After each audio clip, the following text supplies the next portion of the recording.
ಏನೇ ಭಿನ್ನಾಭಿಪ್ರಾಯಗಳು ಬರಲಿ, ಈ ಬಾರಿ ನಾನು ನಿಮಗೆ ಮನವಿ ಮಾಡೋದು, ನಾನು ವೈಯಕ್ತಿಕವಾದಂಥ ಸ್ವಾರ್ಥಕ್ಕೆ ನಾನು ಕೇಳಲ್ಲ. ನಾನು ರಾಜಕಾರಣಕ್ಕೆ ಬಂದಿದ್ದು ಆಕಸ್ಮಿಕ, ಮುಖ್ಯಮಂತ್ರಿ ಆಗಿದ್ದು ನಿಮ್ಮಂಥ ಹಿರಿಯರ ತಾಯಂದಿರ ಆಶೀರ್ವಾದ, ಅದು ಆಕಸ್ಮಿಕವಾಗಿ ಮುಖ್ಯಮಂತ್ರಿ ಆದನು. 120 ಸ್ಥಾನ ತಗೊಂಡು ನಾನು ಮುಖ್ಯಮಂತ್ರಿ ಆದನಲ್ಲ. ಮೊದಲನೇ ಬಾರಿ 58 ಸ್ಥಾನ ಗೆದ್ದಿದ್ದು ಆಗ ನಡೆದಂಥ ಕೆಲವು ರಾಜಕೀಯದ ಬೆಳವಣಿಗೆಯಲ್ಲಿ BJP ಅವ್ರ ಜೊತೆ ಸರ್ಕಾರ ಮಾಡಿದೆ. ಬಹುಶಃ ಆ 2 ವರ್ಷದ ಸರ್ಕಾರ ಏನು ಮಾಡಿದ್ವಿ 20 ತಿಂಗಳು, ಇವತ್ತು ಎಲ್ಲೇ ಹೋದರೂ ಜನ ನೆನೆಸ್ಕೊಳ್ತಕ್ಕಂಥದ್ದು ಆ 20 ತಿಂಗಳು ಆಡಳಿತ. ಅದಾದ ನಂತರ ಕಾಂಗ್ರೆಸ್ನವ್ರ ಜೊತೆನಲ್ಲೂ 14 ತಿಂಗಳೇನು ಸರ್ಕಾರ ಮಾಡಿದೆ.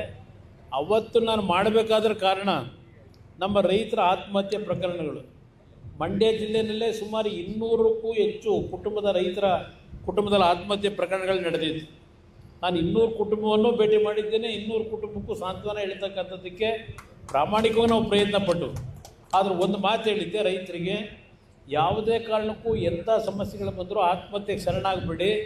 ನಮ್ಮ ಪಕ್ಷ ಏನಾದರೂ ಅಧಿಕಾರಕ್ಕೆ ಬಂದರೆ ನಿಮ್ಮ ಸಾಲವನ್ನು ಸಂಪೂರ್ಣವಾಗಿ ಮನ್ನಾ ಮಾಡಿಕೊಡ್ತೀನಿ ಅಂತಕ್ಕಂಥ ಮಾತು ಹೇಳಿದ್ದೆ. ಆದರೂ ಸಹ ನನಗೆ ಬಂದಿದ್ದು ಕೇವಲ 38 ಸ್ಥಾನ. ಅದೇನೋ ಭಗವಂತನಿಚ್ಛೆ, ಕಾಂಗ್ರೆಸ್ನವ್ರು ಏನು ನಮ್ಮನ್ನು ದೂಷಿಸ್ತಾರೆ ಅವರೇ ಬಂದು ಮುಖ್ಯಮಂತ್ರಿ ಆಗ್ತಕ್ಕಂಥದ್ದಕ್ಕೆ ಬೆಂಬಲ ಕೊಡ್ತೀವಿ ಅಂತೇಳಿ ದೆಹಲಿ ನಾಯಕರುಗಳು ಬಂದರು. ನಾನು ಅವತ್ತು ಒಪ್ಕೊಂಡಿದ್ದು ಕಾರಣ, ನನ್ನ ರೈತರಿಗೆ ಸಾಲ ಮನ್ನಾ ಮಾಡಲಿಕ್ಕೆ ಸರ್ಕಾರಗಳು ಹಲವಾರು ಪಕ್ಷಗಳ ನಾಯಕರು ಎಲ್ಲಿದೆ ದುಡ್ಡು ಸುಳ್ಳು ಹೇಳ್ತಾನೆ, ಇವನು ಅಧಿಕಾರಕ್ಕೆ ಬರಲ್ಲ, ಅದರಿಂದ ಸುಳ್ಳು ಹೇಳ್ತಾನೆ, ನಿಮ್ಗಳು ನಂಬೇಡಿ ಇವನ ಮಾತನ್ನು ಅಂತ ಹೇಳೋರು.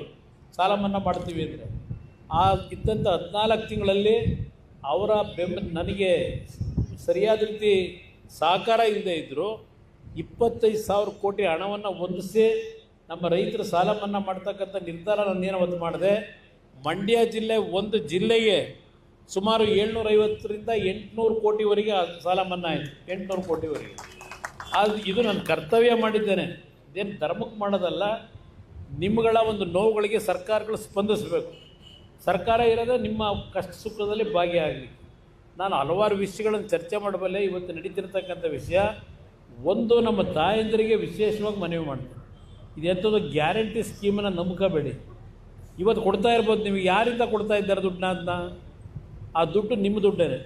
ನಾನು ನಿಮಗೆ ಮನವಿ ಮಾಡ್ತೇನೆ, ಆ ಒಂದು ಹಣವನ್ನು ಕೊಡ್ತಾ ಇರ್ತಕ್ಕಂಥದ್ದು ನಿಮ್ಮ ತೆರಿಗೆ ಹಣದ ದುಡ್ಡು. ಆ ಒಂದು ಹಣವನ್ನು ಈಗ ಹೊಂದಿಸ್ಲಿಕ್ಕೆ ಇವತ್ತು ಬೆಳಗ್ಗೆ ಪತ್ರಿಕೆ ತೆಗೆದ್ರೆ ಮತ್ತಿನ್ಯಾವುದಕ್ಕೂ ಬೆಲೆ ಏರಿಕೆ ಮಾಡಬೇಕು ಅಂತ ಹೇಳಿ ಹೊರಟಿದ್ದಾರೆ ಅಂತೇಳಿ ಪತ್ರಿಕೆಯಲ್ಲಿ ಬಂದಿದೆ. 1ನೇ ತಾರೀಕಿಂದ ಎಲೆಕ್ಟ್ರಿಸಿಟಿ ಬಿಲ್ ಮತ್ತೆ ಜಾಸ್ತಿ ಮಾಡಬೇಕು ಅಂತ ಇದ್ದಾರೆ.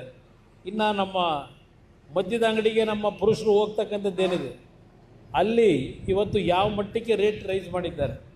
ಇವೆಲ್ಲ ನೋಡಿದಾಗ ನಿಮ್ಮ ಕಿಸೆಗೆ ಕೈ ಹಾಕಿ ನಿಮ್ಮ ದುಡ್ಡನ್ನು ಕಿತ್ಕೊಂಡು ನಿಮಗೆ ದುಡ್ಡು ಕೊಡ್ತಾ ಇದ್ದಾರೆ, ಅವರೇನು ಧರ್ಮಕ್ಕೆ ಕೊಡ್ತಾ ಇಲ್ಲ. ಈ ರೀತಿಯ ಟ್ಯಾಕ್ಸ್ಗಳನ್ನು ಹಾಕಿದ್ರೆ ಬಹುಶಃ ನಾನೇ ಆ ಜಾಗದಲ್ಲಿ ಇದ್ದರೆ 5,000 ರೂಪಾಯಿ ಕೊಡುವೆ ತಿಂಗಳಿಗೆ, ಅದೇನು ದೊಡ್ಡ ವಿಷಯ ಇರಲಿಲ್ಲ.